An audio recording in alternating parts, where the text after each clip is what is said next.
السلام علیکم ورحمۃ اللہ وبرکاتہ۔ امید کی شیخ محترم بخیر ہوں گے۔ آپ کی خدمت میں ایک سوال پیش ہے کہ دعائے معثورہ میں کچھ لوگ بساتے خود تبدیلی کرتے ہیں، کیا شریعت میں اس کا جواز ہے؟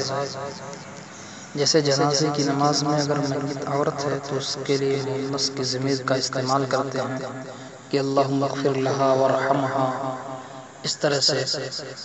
تو شیخ محترم، کیا ایسا کرنا جائز اور درست ہے، یا اس کے علاوہ دیگر دعاؤں میں لوگ مذکر و مؤنث کی ضمیر کا استعمال اپنے طور پر کر لیتے ہیں؟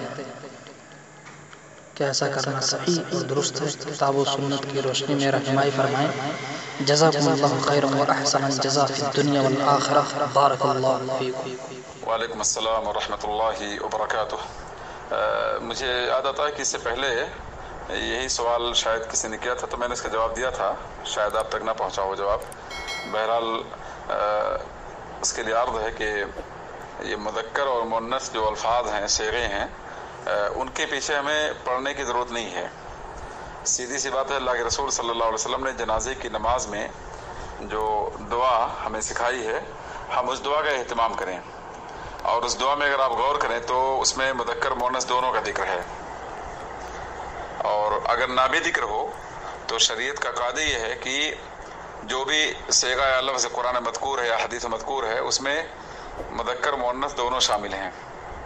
ہاں، کہیں کہیں اللہ رب العالمین نے مذکر مؤنث دونوں کو الگ استعمال کیا ہے، تو یہ اللہ رب العالمین کا اختیار ہے۔ اللہ رب العالمین جو چاہے جیسے چاہے اختیار کرے، استعمال کرے، تو ان کے اہمیت کے پیش نظر کہیں کہ دونوں کو الگ استعمال بھی کیا گیا ہے، لیکن جہاں پر الگ استعمال نہ کیا گیا ہو، صرف صیغہ مذکر سے خطاب ہو، تو اس میں مؤنث داخل ہیں بدرجہ اولیٰ۔ اور دعاؤں میں خاص طور پہ دعاؤں میں اگر آپ غور کریں تو آپ دیکھیں گے کہ کہیں واحد کے صیغے کے ساتھ ہے، کہیں جمع کے صیغے کے ساتھ ہے، کہیں مذکر کے صیغے کے ساتھ ہے، کہیں مؤنث کے صیغے کے ساتھ ہے، تو اس میں کوئی حرج کی بات نہیں ہے۔ اور یہ بھی آپ جانتے ہیں کہ اللہ کے رسول صلی اللہ علیہ وسلم نے عربی زبان کا جو اسلوب اختیار کیا، اس میں بسا اوقات آپ نے صیغہ استعمال کیا مذکر کا، اور آپ کے سامنے مخاطب صرف مؤنث ہیں۔ جیسے خدیجہ رضی اللہ عنہ کے بارے میں آپ جانتے ہیں کہ اللہ کے رسول صلی اللہ علیہ وسلم جب وحی نازل ہوئی، آپ پریشان ہوئے تو گھر گئے اور خدیجہ سے کہا زمبلونی زمبلونی۔ تو زمبلو اگر غور کر آپ کریں، زمبلو یہ مذکر جمع مذکر حاضر کا صیغہ ہے، جس کا لفظی ترجمہ ہوگا تم مردوں کی جماعت مجھ کو چادر اڑھاؤ۔ حالانکہ وہاں پر نبی صلی اللہ علیہ وسلم کے سامنے مخاطب صرف خدیجہ ہیں، لیکن نبی صلی اللہ علیہ وسلم کا زمبلونی۔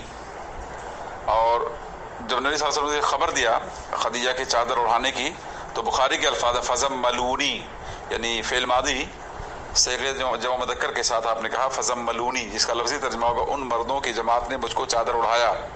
حالانکہ اس پریشانی میں چادر اڑھانے والی خدیجہ تنہا ہیں۔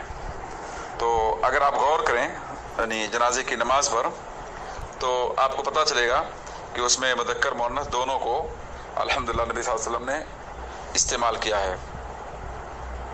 تو اس جھمیلے میں حنفیہ پڑھے ہیں کہ بچے کا جنازہ ہو تو یہ ہے، بچی کا جنازہ ہو تو یہ ہے، عورت کا یہ ہے تو مرد کا وہ ہے۔ حالانکہ اسلامی شریعت میں اس جھمیلے میں پڑھنے کی ضرورت ہی نہیں ہے سرے سے، کیونکہ آپ جانتے ہیں کہ عربی زبان بڑی وسیع ہے، اس کا اسلوب کافی کشادہ ہے، اور یہ بھی آپ جانتے ہیں کہ بسا اوقات رعایت لفظ کی جاتی ہے، بسا اوقات معنی کی رعایت کی جاتی ہے، اور بسا اوقات دونوں کی رعایت ہوتی ہے۔ تو لفظ کی صرف رعایت کی جائے یا صرف معنی کی رعایت کی جائے یا دونوں کی رعایت کی جائے، دونوں گنجائشیں اس میں ہیں۔ اور یہ بھی آپ جانتے ہیں کہ نبی صلی اللہ علیہ وسلم کو اللہ رب العالمین نے جوامع الکلم دیا تھا کہ الفاظ تھوڑے لیکن معنی بہت زیادہ ہیں۔ تو بہر صورت ضمیر مؤنث استعمال کرنا، مذکر استعمال کرنا، اس الجھن میں آدمی کو پڑھے بغیر جو دعا اللہ کے رسول صلی اللہ علیہ وسلم نے میت کے حق میں پڑھی ہے، پڑھنے کی تعلیم دی ہے، ترغیب دی، ہمیں اس دعا کو پڑھنا چاہیے۔ واللہ اعلم۔